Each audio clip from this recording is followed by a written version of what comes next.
नमस्कार विद्यार्थियों, आज हम बीए प्रथम वर्ष के प्रथम पेपर राजनीति विज्ञान के मूलाधार के बारे में हम अध्ययन कर रहे हैं। इसके अंतर्गत व्यवहारवाद का आज हम अध्ययन करेंगे।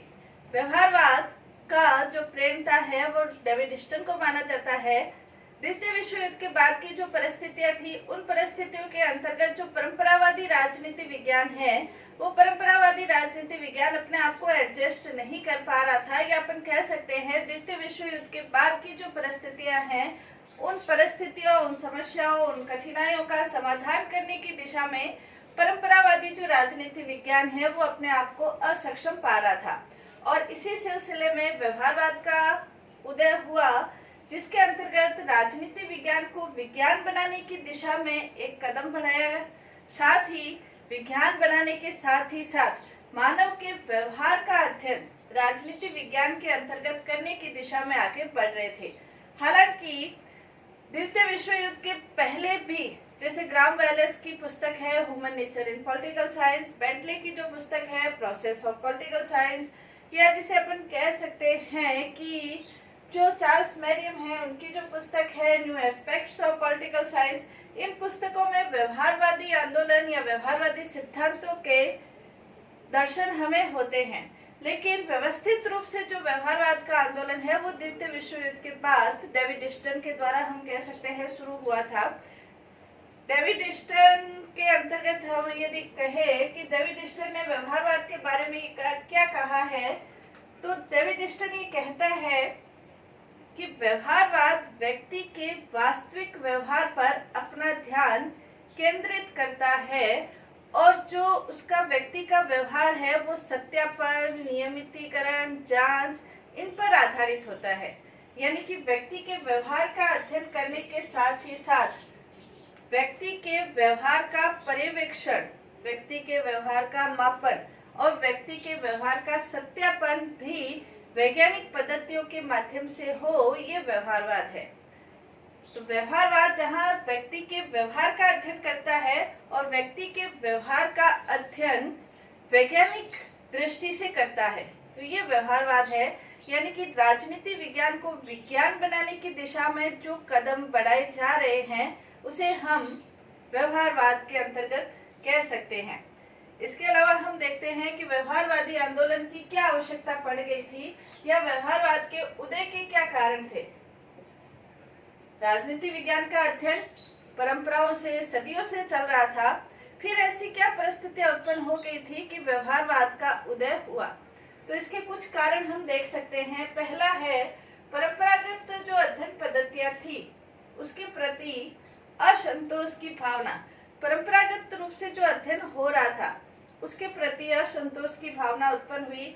किन कारणों से असंतोष हुआ, तो उसमें हम कुछ पॉइंट देख सकते हैं।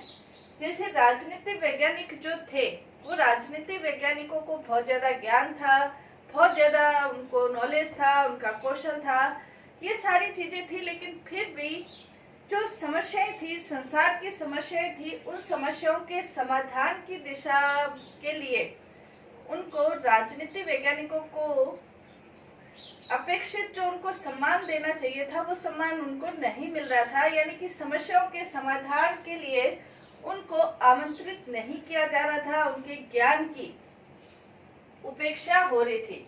इसलिए राजनीति शास्त्रियों ने, वैज्ञानिकों ने यह सोचा कि कहीं न कहीं हमारे जो अध्ययन है उसमें ही कुछ न कुछ कमी है, तो हमें इस अध्ययन में नए जो सिद्धांत है, नए जो उद्देश्य है, उनको जोड़ना है। दूसरा, इसके अंतर्गत सैद्धांतिक पक्ष और यथार्थ। सिद्धांत के अंतर्गत तो कह दिया जाता है ऐसा है वैसा है, लेकिन यथार्थ जो चीजें थी, परंपरागत जो दृष्टिकोण है उसमें बहुत अंतर था। सैद्धांतिक चीजें थी और यथार्थ रूप में जब वो परिलक्षित होता था या जब वो कार्य रूप में परिणत होता था, तब उसमें बहुत अंतर हो जाता था। उस अंतर का कारण क्या है, ये खोजना भी था। तीसरा, द्वितीय विश्व युद्ध के बाद अनेक प्रकार की एकाधिकारवादी प्रवृत्तियां हैं, जैसे नाजीवाद है, फांसीवाद है, इस तरह की एकाधिकारवादी प्रवृत्तियों का विकास हुआ था। इन एकाधिकारवादी प्रवृत्तियों का समाधान किस प्रकार से हो, ये भी आवश्यक था। इसलिए भी व्यवहारवाद आंदोलन की आवश्यकता महसूस हुई। जो परंपरागत अध्ययन पद्धतियां हैं वो दार्शनिकता पर आधारित थी, कानूनी अध्ययन पद्धतियां थी, ऐतिहासिकता पर आधारित थी, विश्लेषणात्मक अध्ययन पद्धति थी। लेकिन औद्योगिक विकास हो गया था, वैज्ञानिक तकनीकों का विकास हो गया था। अब इन पद्धतियों के अलावा भी ऐसी अनेक पद्धतियों को हमें अपने अध्ययन में शामिल करना जरूरी हो गया था जो कि समय के साथ चल सके। इसलिए जो परंपरागत अध्ययन पद्धतियां थी उनकी अपर्याप्तता महसूस होने लगी और नवीन तकनीकों की ओर ध्यान आकर्षित हुआ और इसीलिए व्यवहारवाद आंदोलन की आवश्यकता महसूस हुई। तकनीकों के प्रति जिज्ञासा। दूसरे जो सामाजिक विज्ञान है उन्होंने विभिन्न प्रकार की तकनीकों का प्रयोग करना शुरू कर दिया था, लेकिन राजनीति वैज्ञानिक अभी तक परंपरागत अध्ययन पद्धतियों का ही प्रयोग कर रहे थे। तो तकनीक का इसमें प्रयोग हो इसलिए भी व्यवहारवाद की आवश्यकता महसूस हुई। परंपरावादी जो अध्ययन है वो संकुचित अध्ययन पर आधारित था।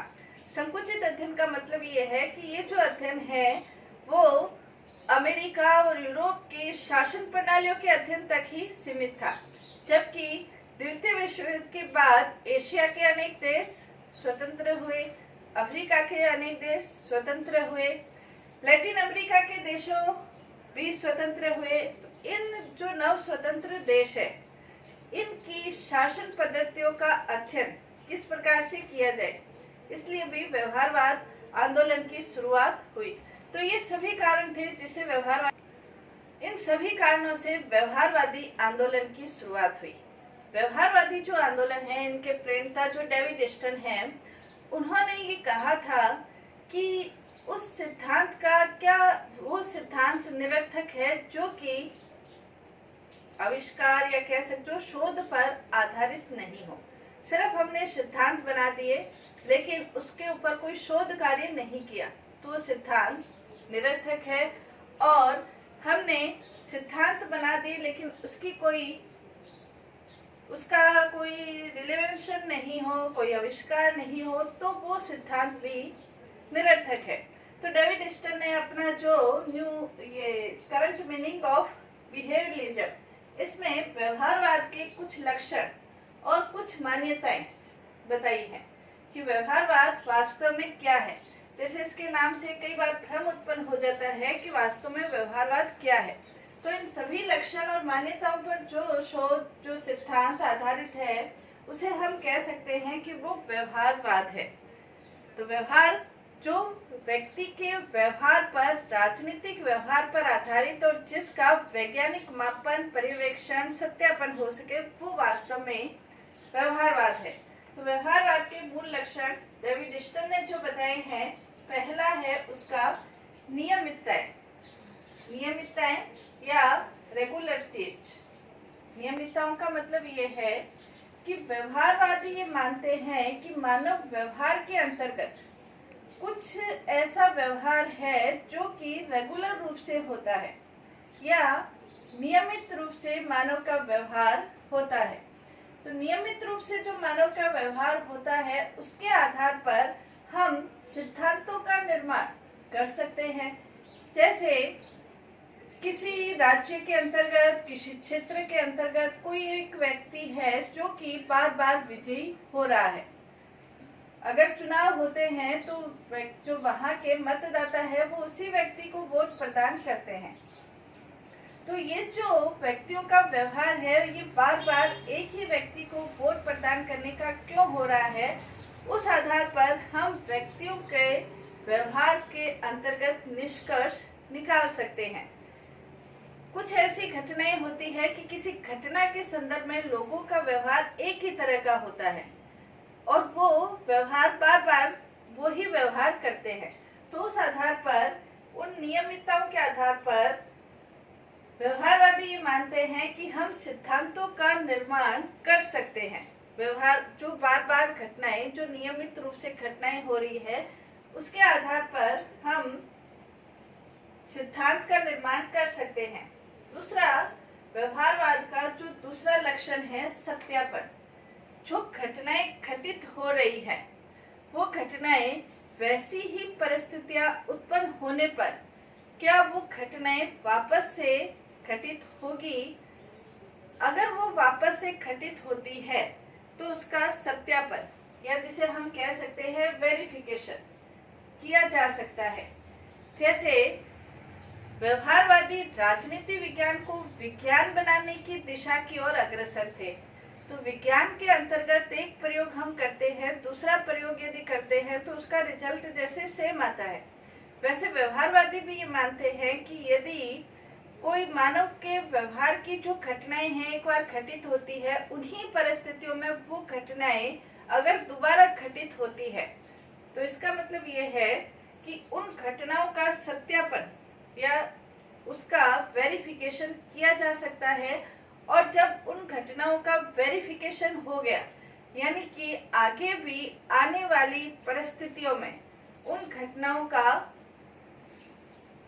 घटनाओं को सत्यापित करके हम निष्कर्ष निकाल सकते हैं। तीसरा इसका है टेक्निक। जो भी घटनाएं घटित हो उसका निष्कर्ष निकालते हुए विभिन्न प्रकार की टेक्निकों का प्रयोग किया जाए। जैसे वैज्ञानिक जो टेक्निक है, सैंपल है, साक्षात्कार है, प्रश्नावलियां हैं, आंकड़े हैं, समरूप दर्शन है, इस तरह की जो टेक्निक है उसके आधार पर व्यवहारों को सत्यापित सिद्ध करके उसके निष्कर्ष निकाले जाने चाहिए। आंकड़ों के माध्यम से, ग्राफ्स के माध्यम से, गणितीय प्रतिरूप के माध्यम से, सैंपल के माध्यम से, ये विभिन्न प्रकार के टेक्निक का इसके अंतर्गत प्रयोग करके हमें निष्कर्ष निकालना चाहिए। नेक्स्ट इसका है परिमाणीकरण। परिमाणीकरण का मतलब ये है कि जो भी घटना घटित हो रही है और जिसके आधार पर जो राजवैज्ञानिक है वो अपना निष्कर्ष निकालना चाह रहे हैं, तो निष्कर्ष निकालते हुए जो शोध है और जो उसका निष्कर्ष है और जो उसकी घटनाएं हैं और जो उस टेक्निक का प्रयोग हुआ है, उन सब के अंतर्गत उन सब का लेखा और उन सब का ब्यौरा लिखित सामग्री के रूप में रखा जाना चाहिए। और वो जो लेखन सामग्री है वो निष्कर्षों में, सिद्धांतों के निर्माण में जो नए उसका प्रयोग कर रहे हैं उसमें भी वो उसमें सहायक हो सके। यानी कि जो सारा शोध है, सारा जो सामग्री है, सारे सिद्धांत निर्माण की प्रक्रिया है, उसको लेखबद्ध रूप में रख कर सिद्धांत निर्माण की दिशा में आगे बढ़ा जाना चाहिए, ताकि आगे जो भी इस संदर्भ में शोध कार्य किया जाए वो शोध कार्यों में उसकी सहायता ले सके। यानी कि जो अध्ययन सामग्री है उसका विकास लेखबद्ध रूप में किया जा सके, उसका परिमाण क्वांटिफिकेशन हो। नेक्स्ट है मूल्य। व्यवहारवादी ये मानते हैं कि जो शोध कार्य है उसमें मूल्यों का कोई महत्व नहीं है। हमें सिर्फ किस पर ध्यान देना है? तथ्य, तथ्य और तथ्य, इनके ऊपर हमें ध्यान देना है। यानी कि जो हमारा अध्ययन है वो यथार्थ रूप में होना चाहिए। यथार्थ रूप में अध्ययन हो, क्या होना चाहिए इस पर अध्ययन नहीं हो, क्या है इसके ऊपर अध्ययन होना चाहिए। कार्यपालिका को क्या करना चाहिए, व्यवस्थापिका को क्या करना चाहिए, न्यायपालिका कैसी होनी चाहिए, ये अध्ययन के विषय नहीं होने चाहिए। वर्तमान समय क्या स्थिति है इसका यथार्थ अध्ययन व्यवहारवादी मानते हैं होना चाहिए। और इसके लिए वो ये मानते हैं कि यदि नैतिकता, आदर्श, वैल्यू, मूल्य, इनको यदि अध्ययन के लिए छोड़ना पड़े तो भी हमें छोड़ देना चाहिए। यानी कि हमारा अध्ययन नैतिकता, आदर्शों, मूल्यों पर आधारित नहीं हो, बल्कि हमारा अध्ययन खुद के मूल्य और नैतिकता, आदर्श, ये जो मूल्य है उनसे विच्छिन्न अध्ययन होना चाहिए। ये व्यवहारवाद का मान्यता है। नेक्स्ट है इसका क्रमबद्धीकरण। यानी कि जो भी अध्ययन किया जाए, जो भी शोध कार्य किया जाए, उसका एक व्यवस्थित रूप होना चाहिए, सिस्टम होना चाहिए। और उस सिस्टम के आधार पर जैसे समस्या, समस्या के कारण, समस्या का निदान, उस निदान के लिए क्या संभावनाएं, इस सब का एक सिस्टम रूप से अध्ययन होना चाहिए। जैसे प्राकृतिक विज्ञानों के अंतर्गत सीधा निष्कर्ष पर नहीं पहुंचा जा सकता, वैसे ही व्यवहारवादी भी ये कहते हैं कि सामाजिक विज्ञान यानी कि राजनीति विज्ञान के अंतर्गत भी जो अध्ययन किया जाए वो क्रमबद्ध रूप से अध्ययन किया जाए, स्टेप बाय स्टेप एक सिस्टम व्यवस्था के रूप में अध्ययन किया जाए, सीधा निष्कर्ष पर पहुंचने की कोशिश नहीं की जाए। तो ये क्रमबद्धीकरण। नेक्स्ट है विशुद्ध विज्ञान। विशुद्ध विज्ञान का तात्पर्य यह है कि राजनीति विज्ञान को भी विशुद्ध विज्ञान के रूप में परिलक्षित विकसित किया जा सकता है। जैसे प्राकृतिक विज्ञानों के अंतर्गत हम भविष्यवाणियां कर सकते हैं, वैसे ही राजनीति विज्ञान के अंतर्गत भी यदि वैज्ञानिक अध्ययन किया जाए, शोध, गणितीय प्रारूप, समरूप, वस्तुनिष्ठ अध्ययन, तथ्यों पर आधारित, इस प्रकार से यदि अध्ययन किया जाए तो राजनीति विज्ञान भी विशुद्ध विज्ञान की दिशा में आगे बढ़ सकता है और उसके अंतर्गत भी भविष्यवाणियां की जा सकती है, सिद्धांत निर्माण किए जा सकते हैं। नेक्स्ट है समग्रता। व्यवहारवादी ये मानते हैं कि राजनीति विज्ञान का अध्ययन व्यक्ति को एक राजनीतिक प्राणी मानकर अध्ययन नहीं किया जाए, बल्कि व्यक्ति के जो विभिन्न पक्ष है, आर्थिक पक्ष, सामाजिक पक्ष, राजनीतिक पक्ष, सांस्कृतिक पक्ष, मनोवैज्ञानिक पक्ष, ये जो विभिन्न प्रकार के पक्ष है उसमें व्यक्ति को एक समग्र इकाई मानकर उसका अध्ययन किया जाए। और जब व्यक्ति को एक समग्र इकाई मानकर अध्ययन किया जाएगा तो वो जो अध्ययन है वो वास्तविक रूप में हमारा अध्ययन होगा। जैसे एक व्यक्ति है तो व्यक्ति के ऊपर मान लो कोई कानून बना, तो उस कानून का व्यक्ति के ऊपर प्रभाव सिर्फ राजनीतिक प्राणी होने के कारण ही पड़ता है, या वो जिस माहौल में रहता है, जिस सभ्यता संस्कृति से संबंधित है और जिस धार्मिक परिवेश से संबंधित है, जिस मानसिक स्थिति से वो गुजर रहा है, इन सब का प्रभाव भी व्यक्ति के ऊपर अवश्य पड़ता है। इसलिए राजनीति विज्ञान के अंतर्गत व्यक्ति के व्यवहार का अध्ययन समग्र रूप से सामाजिक विज्ञान, इतिहास, मनोविज्ञान, नीति शास्त्र, इन समग्र रूप से व्यक्ति का अध्ययन किया जाए। तो व्यवहारवाद की डेविड स्टन ने अपना जो लेख है the current meaning of behaviourism, इसके अंतर्गत 8 प्रकार के लक्षण उन्होंने व्यवहारवाद के बताए हैं, जिसका महत्वपूर्ण निष्कर्ष यही है कि व्यवहारवाद विज्ञान बनने की दिशा की ओर अग्रसर है, और जिसमें इन्होंने नियमितता, सत्यापन, टेक्निक, प्रमाणीकरण, मूल्य, क्रमबद्धीकरण, विशुद्ध विज्ञान और समग्रता, इन सब ये जो 8 लक्षण हैं उन्होंने ये बताए हैं। तो ये व्यवहारवाद के प्रमुख लक्षण थे। धन्यवाद।